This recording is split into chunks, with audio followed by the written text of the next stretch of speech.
lama om khat a pai no mangena ichulu ringina tuni na zomi te I virus tel khe na china a kun tom no khat ila to no ma hi wilap zomi media panina a piakhen na ong nei nom zo gam tangwal ta zo gam sunga mi ten ong sim molo ne di igam milia e intek thi na dina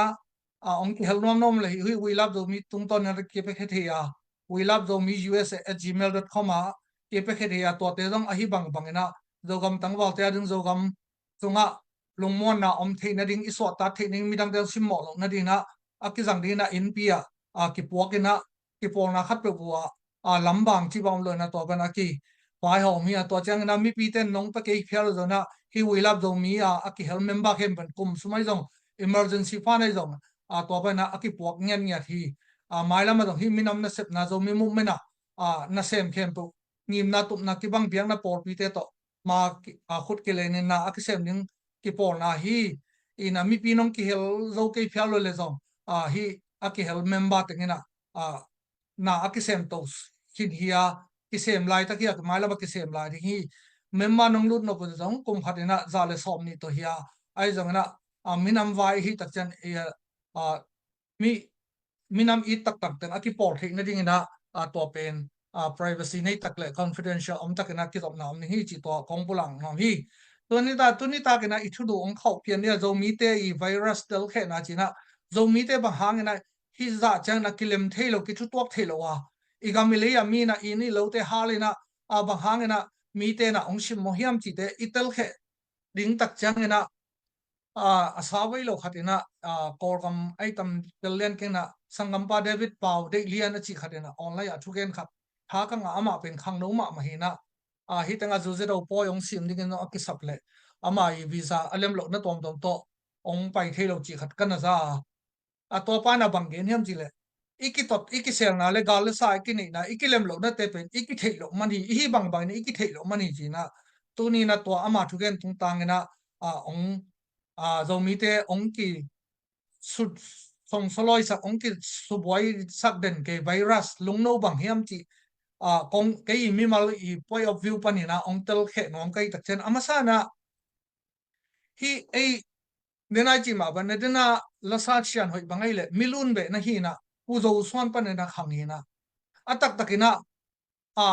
iki thailo manina en hi I o kai pen minam khat le I o kai pen I o so pen yen te nana 421 khong 914 khong to ki bana to bang khop ning ning te pen en bul phu lo khai na to je I o kai teng bul phu lo khan gen te nana zo o kai zo hama ham teng len pen pu zo son da zo banga isim tak chang ina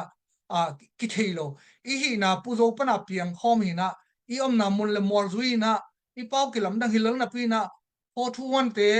la khong phoi na 914 te la khong I po tak chana to tengina hia teng pana pu zo swan le kha atu ata teng sur khat so pana piang hi teng ung ki the to teng kan som no lo na 421 la phoi na 914 la I po ke tak chana tunia igamilia in teng na mun ninga in te khalo na to bangina I thui la te ung ki tu kal na pen abul panina thei hoi thu te thei lo na thei hoi lo thu te to de hoi lo thu te to la pho je na iki ka man hi to khi chana hi do mi sunga virus inal la pen hi le I pao por khatela azo 421 chi por khatela terim na chi zel por khatela sim le zo chi na sim mi chi bang omlo sim pu chi bang omlo na indalama isangam unauten sim India kumpina tribal recognition anga na ding ina simana koi be kuina amaute okai zo ngai le hang pai te okai le izo okai gom khom una to ting to ong pau hi le nge le na kumpi theina I ut lon manina isisan enlo ibe ipung enlo ina to bang ina ki om khai na a tua sim le do om ba na tadim ngom ki tak cha tadim chi pen I khopi min hina pi na tua khopi om te pen isangam phalam khal khate bang na ong lo tak chan tadim chi na ong chi tak chana I khomin te ki wan enong khal khate phalam te than talang te chi ben I ki lo tak chana hi khomin pen minam min bang khatina gen te nan zo kwal sung bang hi le sim te ina ong sim mo ke le no tadim te ki chi khana no chi ei ki kala no ki zam ding hello te dim sung khuk sunga teng teng long zo khwa pan te jang khwa pan sai jang khwa si jang khwa pan ki go mina hopia ki teng khaw min to te pen por kam kom heliang te dim miu ta mya chi dinga lu minam min hilowina tua khwa teng yang gong ta chi ma ba te dim ta chi iza ding pen en kisim mo na khat tam paun to banga ki zangina to chang atadim khuk sunga teng te ma in dong hopi kholial lung shu ongla na tu ta chana atadim kichi diak zado tengin dong à hi ton ngang gun gal chi pe gui te kol chi pe zo kol si lang kol chi khat kamong jang ta lew na to teng to ei khono kola om tengina la ei okai teng ma thu pi sa tedim kola om ten la zo mi chi sana atwa zo mi sunga tedim pen in te ding makai den ding amao atedim fok sunga om tedim khop lian khopi sunga om ten makai kele ya tenga gui te kola jong ton ngang gun kol tedim gun gal kola om te makai na nuai ama ong lo chi bang khatina virus lian pi khat ong om mo toy tak jana bang hele gun gala yom long khono khota yom dong ina ei experience i han chiam na to pil na chiam na inga le dong terim khuk sunga bi a degree anga khat le wa gun gala om khono gui te ko lai dong ina ai ke zo kwal si jang kola om khadi bi a degree anga pen aki kim hia to te khat le khat ki thei pi na itan te ki kimina poate ong makai le jong ki zui na ki thukim pi na atam do thukim pi na le gun gal te ong makai le amen ina zo kwala makai khat ongom le jong amen ina si jang kwala makai khat ongom le jong ki amen pi na te dim wal swak te ong makai hun tak chen ki amen pi na atam do thukim na to kal son le ha tu ni na mi malina atom hello ei zo mi te pen mi te na i khopi te ong lu ngam lo ringa in te ong har sak ngam lo ria tu ni na tua ba na dena David Pau de lian i thuken mang mana ya pu zo pa na unaw khat i na te pe i khomin te le i o kai te to i bul pu it nak tel khel ma na khat bom yam che dena la sa syam mi pil lai syam lia sian hoi bang pen milun be ei tak changa tui tang janga milun tampi tak na om taw le nga om ngal bol khonga adima ha na omina to pen ki zo zu ze do sunga om milun be te to minam dang khat dan ki san at takina bang le sia David Pauli len chi bang ipu zo swan pana hi lam ki tel le ya dena lia sian hoi bang dong nung kala ki bor kin zu ze do poi pi bang adong ala sadinga sia samile hang i o kai lena ki balong ibe ipung pi pu zo suan pi tak chena hi pe la sadinga hi ba la siam khat ipa toy na na ei sunga i zo o kai i zo ha ma jang te ina ngai na minam ngai na la gam ngai na la ong sang ma bana hinu bang dong in te sakina zu ze wa in te mok leng to da kharina to zu ze wa la siam tam pi tak te musician tam pi tak te asiam khang tak te tam pi tak ma zu ze do sung ba ka la siam le music siam a ki thei sang ina pu zo suan be be zera us lo ong salel le sangamnu esta lulun bang dong abe satur ni le som le gian mo som le ko hyang phat na zu ze dawa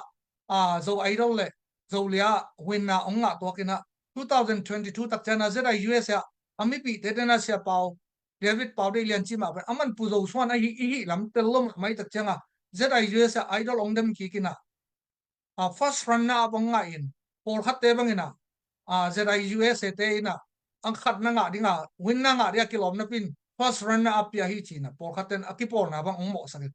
ata takin pen to zera us e makai te na to thu na sai lo na a judges te I khen sat na da na to bang ina ama pe hi dong ina isangam nu esta lulu ni na puzo pana piang le ama artist khat la siam khat hi na lampi tot som lo le along sim tang dai to khi chana pasien tu sunga jesu si san hang ina hi o kai zo le simi chi te aman na nei bet lo na pu zo suan yang zo suan te zo mi te pung phat yang chi atel lon manina zu ze dawa win na nga khin pi mai na zera us ong dem ki tak chena first friend am nga ina ai dong tua sang ina tu lai takina aman zu ze do sung ba ka kala sak na ka siam na te pasien ong piak talent te zang ke ning ina hi zo mi ki chi leitung bu atwa ma leitung bu pa om zo suan zo ta te na hi minam la kasak na te jong na ai ke le pasien min kaphat na te han amau nuam sa hen chi na akizat namun dinga unaw hi lam ong thei luan man na tuina ama pe om na zuina au kai jong ong khel thei jaw na ayang ina hi bang ina han na la teong sak chang le lo mi khom pe lang sak tak chena ama pe puzo hi na puzo swan hi na pa atai thul be atai san hi zan zan na evek pi na sol khat swan hi hi o kai te ki dam tale tu ni na dena se pa ri len chi ma ba na puzo swan hi na lam te en ki thei mo bo le na ya 421 le 914 hong i ur tun sak tak changa tu ni na hi tenga i virus pi pen ong khang le na ki that zo lo na om mo hi to chen adia ke na tu abang na gun gal te hi ai ke gui te kwali ai ke zo te hi ai ke si dang te hi achi te dim kho pi pa na khang te pe adia ke na pasta te ta te mi pil million te to chang ina sang sha te kumpina sem zalian te ta te hi phare una nu le pa i an khing tui bu to an khing to sang ka do le nu le pa nei sa to sang ka zo pil na siam na pil tung to nga degree anga te hi na to te na hi hono te I din mun le amau te I khan sa the amau te feeling ding ong khwal kholo na no to te noya to te no to ka ki por sang ya ta chinland council ai dong na chin brotherhood to ki por nom do ai ke le chi bangina minam dang te pi mu na ei le ei khono pa na ting a kwala khono kwala I dong si jang kol zo kwal le gungal kwal gui te kwal te ong ne mu na ei ding to ki por ta ong salo na azo mi ai tang atrim pen ong ul tung sakena minam dang te to ba na ong hi tak chen na I virus pen to ba na ong piang hi ki thei I thei ding na to ba nga a om te trim te hing trim ma trim chi a trim a ul tung sang nom ten dong bang hele tu ni na pasyan thu to ma to kiniam khia dina ipol kam kilek akul hello ibe ipung ki kanleang ibe ipung bi ve hi tak chang na be khat pung khat bi ve tak chana tu ni na hi ine I virus te azo kwal ve I ho to iki por the ni ring si jang kwal to iki por the ni ring gun gar kwal gui te kwal te to evek pi na ate jang ai to iki ui tui ki the na di na hi ban kilet sak na te ki phat sak na te pasyan dei lo to chana simmo tuak akisa azo kwal si jang kwal ai khono kwal pe jang kwal ai na gui te kwal ten dong tua te I khat sial lon na te ul tung sak na 421 po 914 po chia la I po na pa na ki hei ki na Sir David Paurelian I chi ma bangena puzo suan hiang e te pen ibe ipung ke kan ni isi san ke kan ni hi izo ham te itarim pau chi zan te minam hi zan lo hi tarim ko chi te dong ko ma ta ki hel kim dong tol ki kan ta tak le hang tu ni na hi kor kum pi ong piak ko te pen ni wen hun la ya iki se ong se sa nau hi na minam min hi pe ma lo gui te chi khong long be min na hi le na to ban I không mình muốn làm mua dưới ông bia của hina à to ban ina à ít cái thế đi to chân là izo mi te sunga abe sa kor gam dang tu etat chan uni wen hun lai ana ting akipan ina ama abekin uk ina alian pen ong sok ina akipor widing usan yu tamara jina ma pen party o kar hina to bang to kum som tum walong to chana bu chok somong te bu chok dan sui te na ong teng leo na to bang yu tak chana to te khut noya iom tak chan e kor gama zo swan te pen ki por na khat pe por bi khat pe wa bang virus ni hiam chile ana kol te mai na ong hu zap loi tak changa a to te ma ki sai na e vek bekin thu nei no mina en thu i nei kile a lang pan ning ai kele ki tam sak ding ai kele nuak ding ai chi ong ki man le bek ki helding chi khato atarim khopi sung om te dong na ai ke zo kwala om te ai ke si jang kwala I dong ai ke gungal kwal te jang kwal chi bang na to ki kang khai na ai yaung ki man kele chi na ai dong gam thu pi te om dak cha atam zo thu kim na ki mang hi tu ne na tadim khwa be bek dong population pe tadim gam pen tadim nyu ne pen population teng khat bang awal hi na tua ayong sim mo ma khal khale than tlang te ba an thong sim ni na ki gomu do ei da phalo ai don ei sunga tua ba na virus khono akwal te la khono ki ti atadim hopi am te la ko tadim hiung ko ki hel na chi na adia ki na I thane ma na khat bang adi thel ni ong ge ke ni ina zo gama tui phum por pi ong tung ma san samang te tung to ne to ong ki dom to na a hi na sunga tu lai takina tui phum te bang itang thua tui phum por pi to ki an na pi na I thanem na khata isangam poilam te khal kha than talang lam te bang amao tui phum bebek to na omina a ki thu to na khata long kha dan de e gama tui phum atam khol lo ba na a tui phum sunga dong tadim tui phum le zo mi tui phum china tadim baptist convention le zo mi baptist convention of myanmar bang dong tu ni dong ni danga ZBC hun lai an kong an ke khom the khara ding na pi na som ko le gukum tak chana ZBC panana atadim in pi so na ma ta zong ki pai khia hi na pi na atadim Baptist Convention la zomi Baptist Convention of Myanmar to ran ongom tak cha atadim Baptist Convention ta ringa MBC lu na ding bai ma na pi na ZBCM ta ringa lu tu dong lu zo nai lo na a to teng ma ta zong ni ranga biang na thua an kong an ke a khom thei liai zo mi tui phum te ben tun tadim tui phum le zo mi tui phum chi ongom mo ke na to ten long tu ni na thu khat vai khat politics ai dong khat pe pe tu na ga long tung ta vai khat pe hom leng to te ma i virus pi hi tu ni na tadim Baptist Convention a mi pil mi siam doctorate degree PhD anga tampi ta omi ken dong ka lom ka wal ka mel thei dong tampi ta omi to ten dong ngai sunon ZBCM sunga ka za ta passion na se mi pil mi siam PhD nga doctorate degree anga tampi ta om hi to ten dong ngai sunon tu ni na tui phum hi na I doctrine la ki banga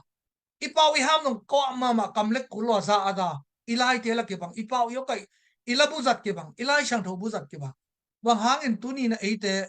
kilem to ki thelo ding hiam thakat in iki gom ki ke na mission na sep na haksan na te dong to te I hu na tu ni na bang hang in sem khom thelo na partnership jang be ka om thelo ding hiam tu ni na zo son te I virus te to hi tadim le zo mi tui phum na ngon to te nga tu ni jang dong iki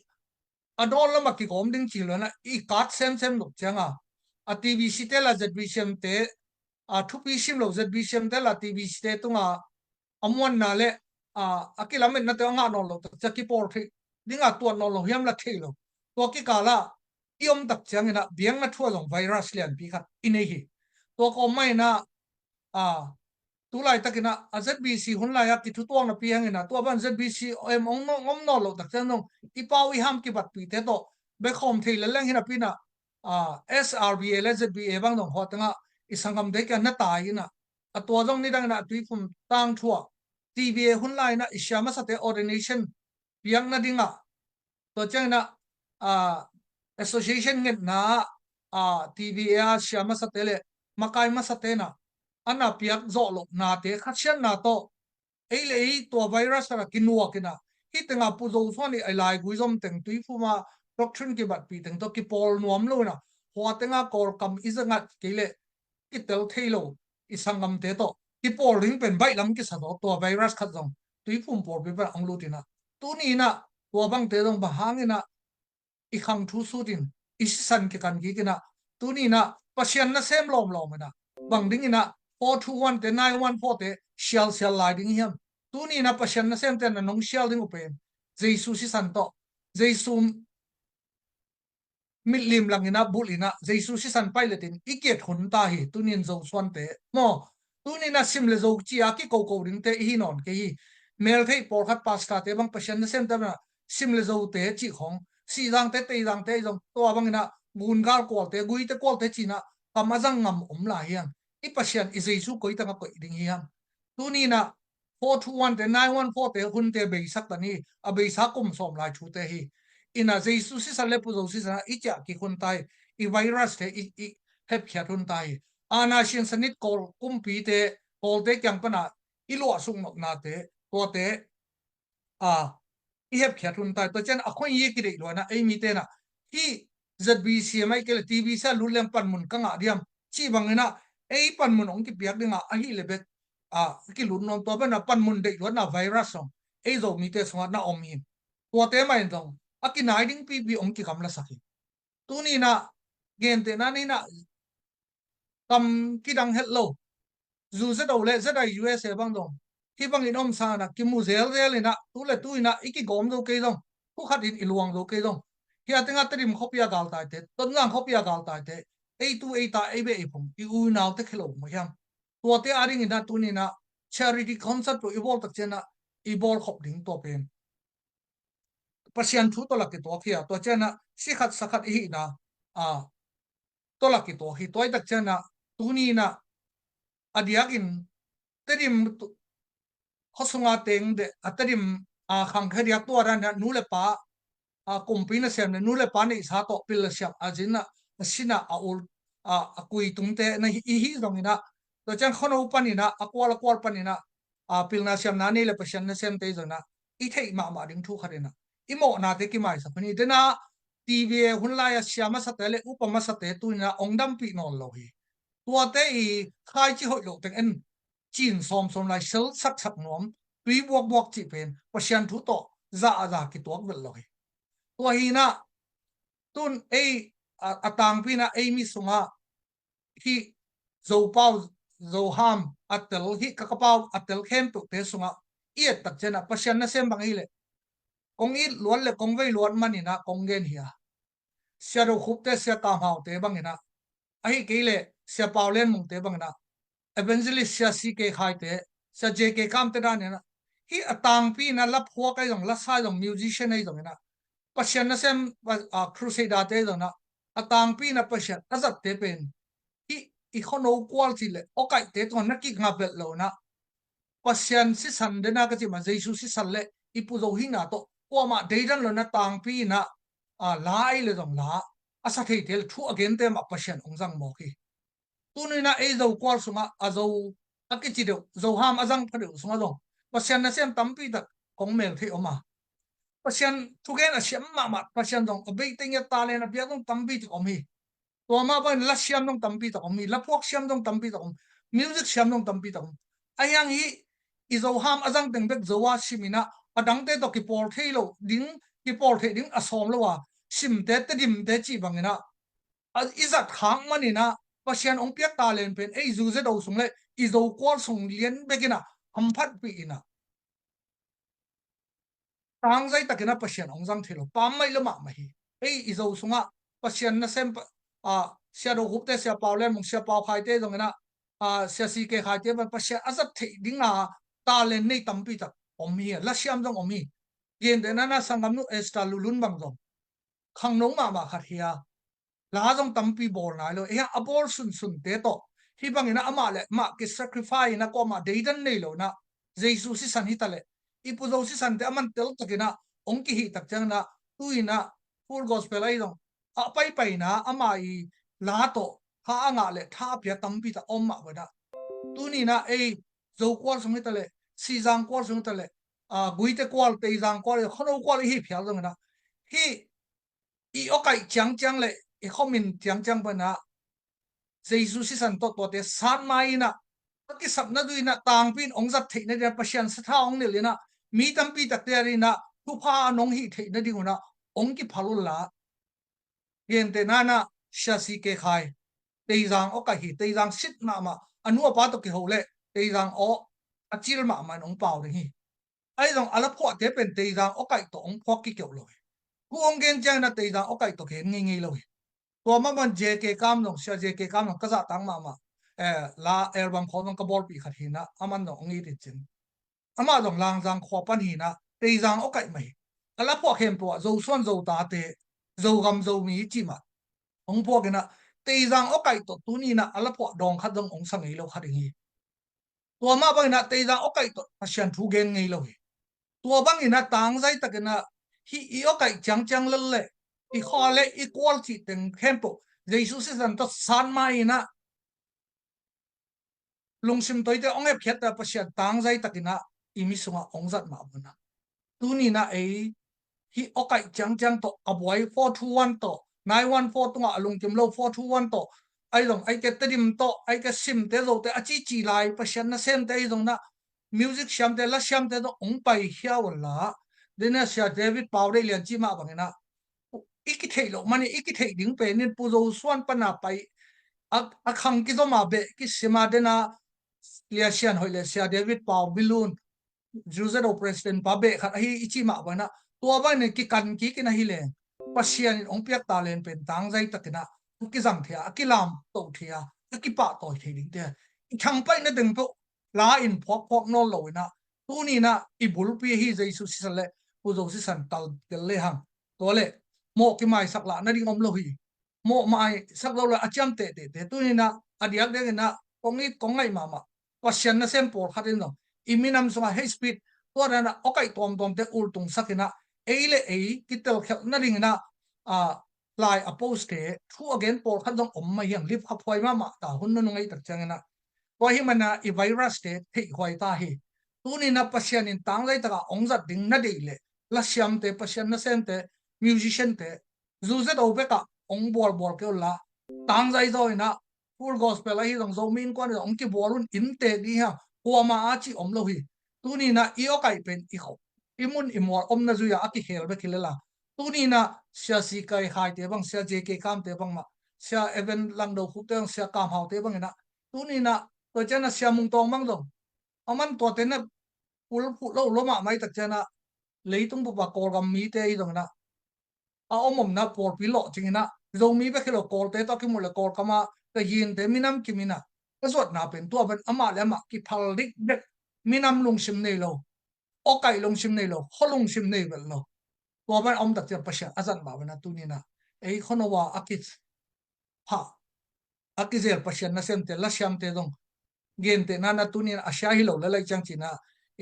la sate esta lulun te sia si ke khai te sia je ke kam te sia ro khup te aminina sia david pamilun te kongen na pe itel the si sat dina to bangena i thei hoi te thei lo ina a thei hoi lo pi pi te I urtun sak chana tunin I virus lian lo hi toy tak cha ei mi te na a virus tang khata ei le ei ki por ring pen to bangena itang thu te hoi lo te ki hina ei le ei ki por sanga hoa tenga ipau kitel te to ki por ring bai asa zo to virus khat jong om la hi ichi ma bana tu lai tan bang hak sa hiam tadim tvc tadim baptist convention le zomi baptist convention of myanmar bang zo bang hak sa pe mayam ki mu ring ki ho hop ding to chen na se khop ding te mbc lu le lu lo chi te sa na se khop ding bang hak sa lo pe ma hiam jesu si san to atat kya sa le a ni dang a dong an kwang an ge om hom te yang tuina tvc le zbcm china honeu kho khata tui pum po pi por pi ni om lom lom te lip khap lo hiam tu ni na jesu si san koi ta koi som mo ni dang en no ki por ngi lo te lem tu khat ki por ngi khin ge gu te tu na aterim le zo mi to ki por ro lo I lom lom te tu ni itang thu te at kul tai I at te anam tu ding lama ong at taun china zo to dong vai khang no mi to hi na a ei mi le ei mi I puan dum puan lai sam te I zo ngi na ti ki bang na pi na zo mi nam ni chang bang a zo mi national re ichi dong zo national re ichi dong ami ki bang lel I puan su de ki bang ilate kho khai lam ton ko lam ai dong na sai pi khok swai dong tui zum jang to lai dong ilate to zu se to wal akilam teng le zo min kon khom pi chang a ki hi ding da aki bang si set pen bang hang in poi ki sim ding a ki han zo lo ki sam nuam lo ayanga azo minam ni changa chin national day china I ham I kam teng khat jong ong thei pi lo chin national day china pai ring changa la lo ma mai na kimi pi sak wet se ama wa teng khat jong an I thei lo ma ba ei I zo ngei na la pi te ama teng khat jong an da thei kil kil lo te kya ngala wo pai wet se na ei aza iki thei pi iki bat pi ki bat jong le ei khat hi na si khat sa khat hi na a thei lo ki bol ya ki thei mo bol na 421 te ul tung sak lon to te to in ho tenga a thei kil kil lo te kya nga ka ama waria kam tom pa so le kam ka jana ni na ilam minit nga le minit som ki kal na endik de ko na hun bai sak na na nga yu na a khian nam thei pi lo mo ko to te to ki por ki ni ka chi na lo to a khian na thei lo le nga to tenga I ba pai sang ni na to te kyang lo I pai le pai ma ni to te hi tenga zo mi a ki chi u zo swan I be I pung pi te kyang a do bang hang na zo minam ni celebrate homing khoro bor homing ba haksa sata jani hiam tuni na akitedim sakten no zo te si jang te chi bang te jang te chi ba na kilet sak na pen wan tungam ital lo hang inun tang na toima mai ko man phatwam ko marin thu pha hi zo ri te tuni na ve na ta to hiten kongen tak chana Malaysia khonga tamongen ke ni na ZM khonga kapil na kasyam na kalai tanin tampi chil hana palain kaum lai takina kema ding kêu kema UN te tung to ni na ZM pa na miza le som se gi le ni akinga lai takina a sangam pa tui ngui kho David khai to makai na se mu na ZM pa la ya kwa ma ei zo swan sunga okai hia tur sa khonga na dong le chin ki shal na dio okai akiminom hi si jang mi zo mi khono om to chana sai jang om te jang om le ki deiran vet lo ZM kat bol sen to tanga sangam khal khate na ngon mi som wal ong ki heluna na hor hello hiu to changina ZCF Zomi Christian Fellowship khana na makai panmun kanei sungin dong kwama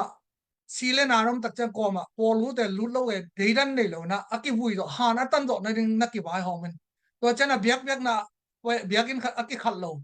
a zo Christian center te a to zong misi takcha na porpin min ma do ki gale na kwama kinu selo to za khatina kongen zel ma keima Thomas Strong bang lian in lungsim le it na dena sia David Powder lian chi ba bana i na tel te khilen zu za do le za dai USA khong ki gom la na ding neng chi khat jong loi ba ha yam chi le pu ki khat hi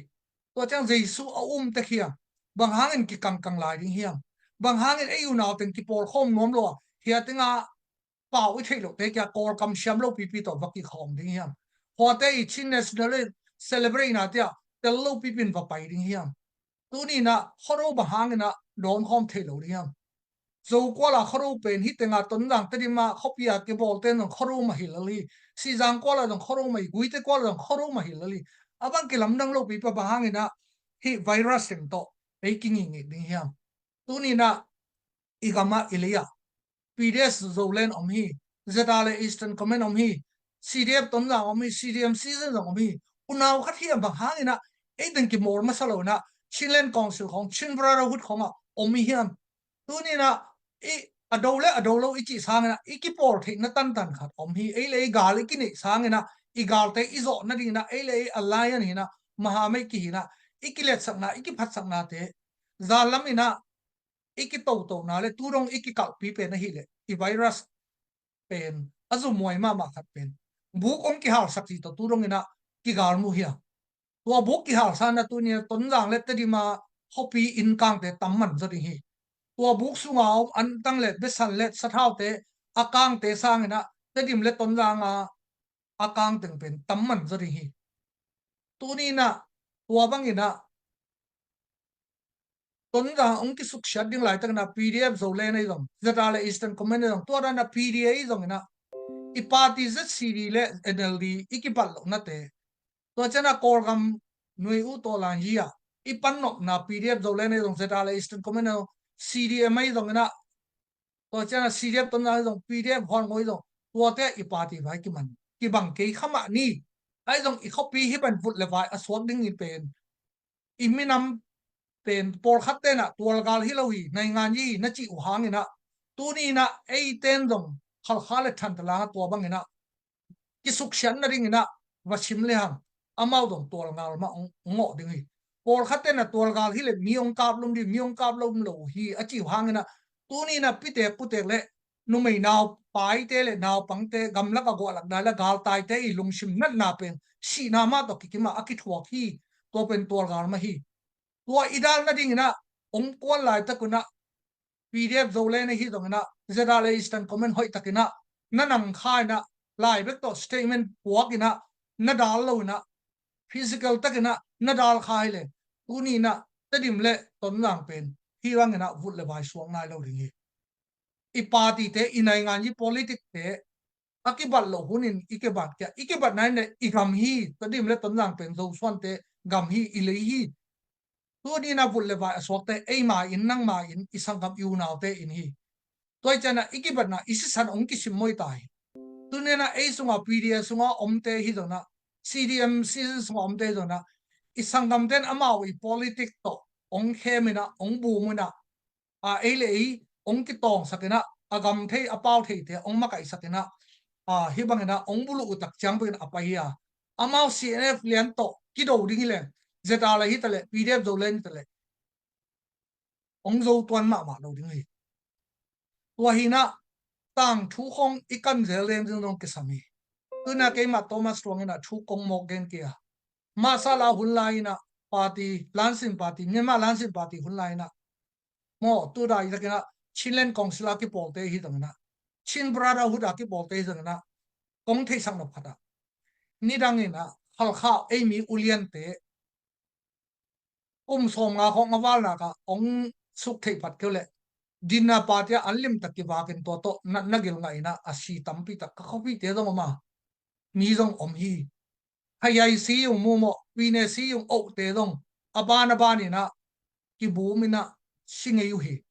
tua lai ti panina Dr. Sian Zakam mo Dr. Dim San no mi pa ong ina pine chama yimu ong nga tak chang na khagal do na to ong hi tak cha ama hu na ke pat po ki sinol lo hi beka to ma sha sha pine chama yimu asem te dong aban takina te kun vai kun lo na asi keima man dong na thing tu lai takana kum song tung sia kum song a tung sia ten to thi la ri toy tak chana ele ema kichi no na long sim ane lo virus se dong hep khat dinga to chana chin brotherhood te to ai ka chilen council to ikbol bet changena a kilo ting thei ding hi chi a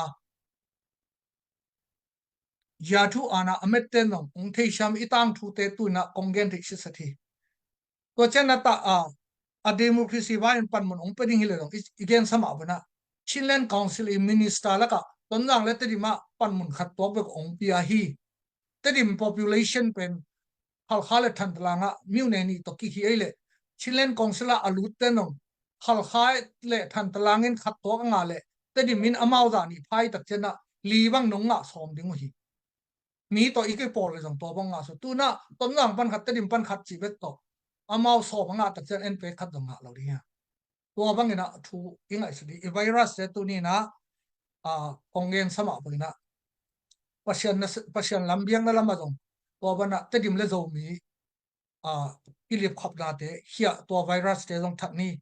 to chana zo ei dong si jang ei dong te jang kwal gui te kwal un gal kwal chi virus te dong khiat ta ni hopi te dong ong kiniam khia don khono te dong i khasian na te jeisi si san to wing van mai ta ni pasien na sem pasien thugen siam tampi ta ei zo kwal sunga dong om si jang kwal sunga om gui te kwal mar kwal khono kwal lo sa kwal dong om hang tua tên nong tên ai gen bang na sia si ke khai te sia ji ke kam te sia do ku te sia kam hau te ma bang na i okai le equal te sei su si san to sa za ne na a 421 te 4914 te gen in ong nei ki le chen pasien sia mung tong te ban tang zai takin ong zat thei dik tam pi tak ong thi ong ni la siam te dong esta lulun te bang na o khi tak chan sia si ke khai te bang mai na ong ki phalun in ne lama dong a kim buang zo pe la siam ma ma hi ai dong na sia ti pum khathang i la te ong sat tak chena la sia ma hi lam nak pi takina ki thei he pan hi hi na a mai a zo o kai len a zo la te len ong sale tu rong i thei to a ki thei la nong ki thei lo thei ai ki phal takina to bana sia ti pum khathang in dong u ki e ma le sim te e pi zo e ko ma dei dan lon ama la po te pai te o kai hi ilan ong sak sak tak chena mi ken ba in he kim thim abana tu ni na akwal kwal le hopi sunga te no hopi hi na dong zu na to ban e virus te i that kim le i hep khat do le tu ni na i zo mi swa ki pum khat na le ki ui tu na ong pian thei pan ni hi toy tak cha na mi te mon na to i gam su se ke ni mi te mi nam dang te mon na to mi dang tan te tha to tu le tu na uk na pan mun pom ve nga ma ni ya i ki mi ke nga te i khat shal le tu na gal tai te le mi pi gal kap ta tak te a hi le mi pi ong i ta tak gal kap te hi le i el le lo ki haw na le i le lo ki suk shan na ring a phal ko ma om lo ri tu ni na ton rang tui tu mai dong te di mai dong a gal kap te gal kap sakha na omina mi pi gal kap ten simina tun gal aven tak chenga i le lo teng bom khara se table phomo ke van te ki bulu in mangin sai te ki luina mi pi gal kap a chi a khian na koi tak om ka mo ni hiam tu ni na lao na lin na to gal i tai sak le dong lung mong takin a in na lo te su se lo na avan te kol gal kap ngong tak tel ong su se man di lo amao le mau ki dal khop lo gal le la ki bul sim zo de na tai liang o hi tak chena to te na ine ilam te ong bul bu lu man lo da e mi pi gal kap a ki chiteng man ba hang na e mi pi nei sa teng ma bulu in su shai na hi mo ke hiam chi to kong da kom mai na tu ni na hi teng again song mai na is zo mi le tedim ki kala virus zo le si jang ki kala sim le zo chi ki kala virus te pai te ai zong na to chang vai te zong na to chang ku ki chi ki kala virus te tom te tu ni na ikitel khe na ya pasien na tem zen no pasien na sem tak pi na hi a pasien aring tang zai takin na sep doble hi virus te jaisu min to ong tui sok sak la ong pai hian asuro bla siam artist te musician te tang zai takin nakizat mop le zu ze do pan a hi dong le to changena ipor pi sung te pan le I kholong sim o kai long sim te Jesus san to tui swak sakola ong pai khan lomin ko na zu ze do wa poi te ki sim to ina ki pa toy hom ding an dena sian hoi dong milun be hi pu zo swan mai zo ha mong ham lo hangina pu zo swan hi lo zo be ma na hi ina kham pat khwa iten pi kol te zo ham ong siam ma tak chena nang pu zo swan hi che chile amao lo u ton lo ring hi toy ta hi o kai te 421 de 914 te pan swak ta na tu ni na hi virus te hem kheleang tu ni na isup sa tadim khopi te ton lang khopi te tu na pdf zo le lung sim te zara le bek ma itia ikikat na lung sim te piam kharina ki pum harina hi virus te hem khani tadim khopia khang te dong khopia hi na dong ji ki za tang ni hono te dong sim mo ke ula tunina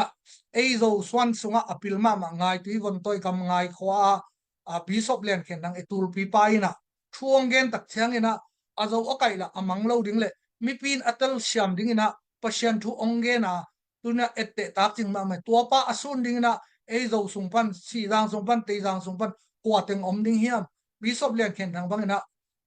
anwa nung zui ding para jong kwa teng om ding hiam pasien na sem te tua ba na a ette hwai te ette na a ette hwai hello tadim tui phum le zo mi tui phum chia ong khen kham te nu sia na ette hwai hi bang na sia si ke khai te sia je ke kam te bishop len khen thang de sia ka mau te sia do khup te a ke pan isangam to esta lulun te chia ke pan I deidan na teng be sakada mi piaring pasyanari imina maring ikipia khelle pasyana ong toy sang ni hi china tunina zo mi te ong tol niam sak ong ki tong sak ong su boiden virus keng ke mi mal ka be na to tong gen ning I na be na to gen ai chang gen khel om le a ko ma pe ong mai sakul la bo ke cha mai lama hi ka gen thu te le kor gam nai ngan ji thuai jok ka tom dong ka gen na te kupi no om le di be ti na kam kinial chi wal hi lo na ki kup na di na hi wi lap do mi jong ki sang the no apan alem le zn tv ai dong na tong san media dong for balung tong media te dong alem le alem namun mun pada ke hulam to ki tole ki sa sak ni unaw khat hi na te su dia kor gam politic nai nga ye khin chen te a hi bang na phwa tom lo na tang thu to su dit de na gatang kai bang na kai na ki su dinga imi pi te ki tong sak lo na su khom ding hiang china tu ni ta wi lap do mi pa ni na zo mi virus te tel khe na chi thulu to ikigen na tua chang sak ni ong ngai sak le ong sia sak mi bi khem to pan thu phang ta na pi ta kalung da